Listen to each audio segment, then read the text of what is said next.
Time does not align with that thought, right? Time is a scarcity, right? If we think in terms of time, a man-made construct, by the way, we only have so much time.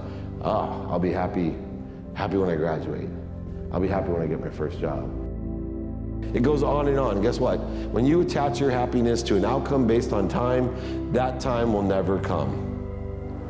You need to, in order to be happy, enjoy the consistent, everyday, persistent, without quit, pursuit of your potential.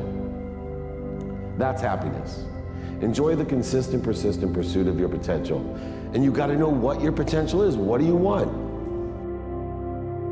You need to consistently, every day, persistently, without quit, enjoy that pursuit. Why consistency? I think consistency is the most important thing because consistency elevates your awareness. What's the lesson? Don't limit your point of entry. Consistently, persistently pursue your potential and enjoy it. That's all I did.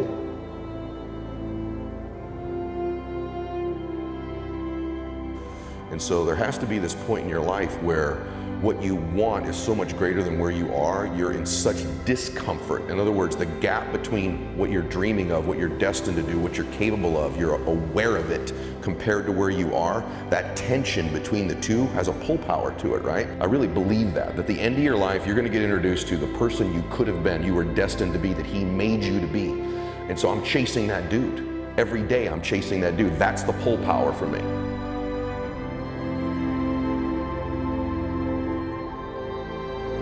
I took the comfortable road. The comfortable road will never lead you to the person you were destined to be, ever in your life. And so if you don't become obsessed with chasing that person, you end up never meeting him.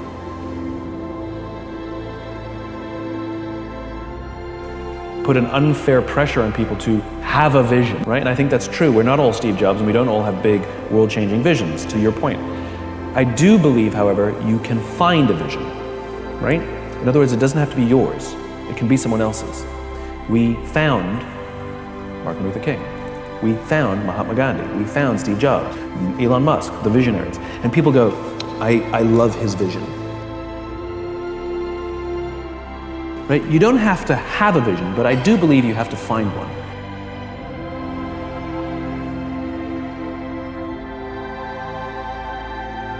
Some of y'all have a habit of dreaming within your bank account.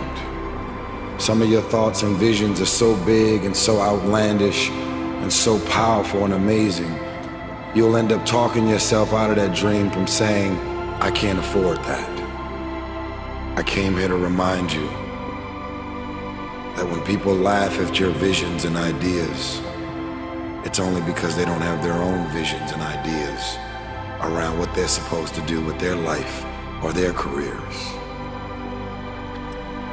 People that don't have any dreams for themselves, they tend to be dream killers. People that don't have their own visions, they become vision killers. They want nothing more than to talk you out of your own visions. They don't have dreams for themselves. They don't have any hopes. But I want to remind you to continue to dream and dream big.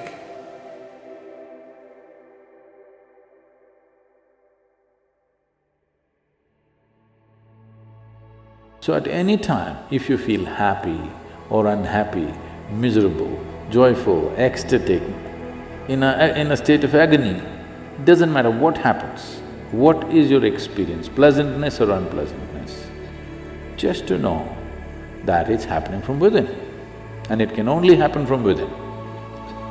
You can either take external stimuli or you can create your own stimuli, but essentially it happens from within.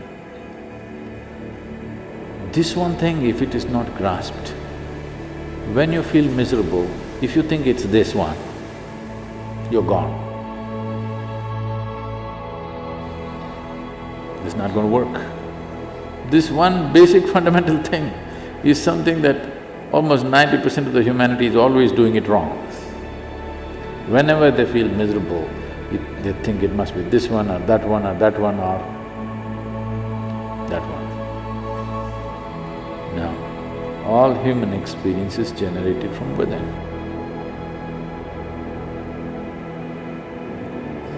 The harder you try, the further away from it you go. First thing is to bring balance. Once there is balance, then you can build a tower on top of this.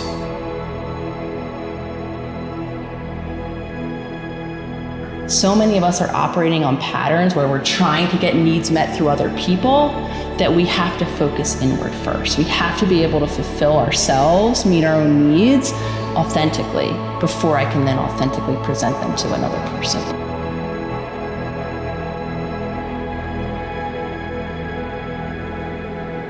The world doesn't need another perfect person.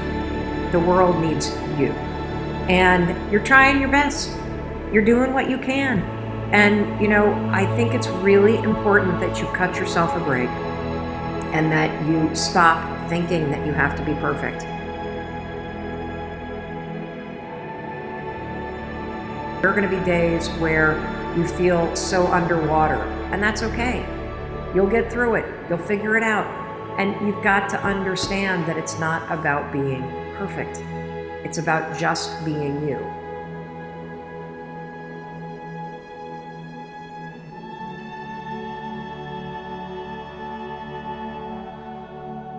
The mind's like, I want to be in charge of you. I don't want you to be in charge of me. So it tells you, let's just stop right here. But once you start breaking through that barrier and start breaking down that governor that you've put in your mind, because we forget we are in control of our mind.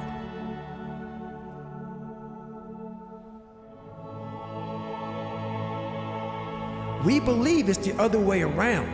No, we put in our minds what we should do. We have to reprogram it and tell us, no, we're good. We're good, this sucks, but it's okay.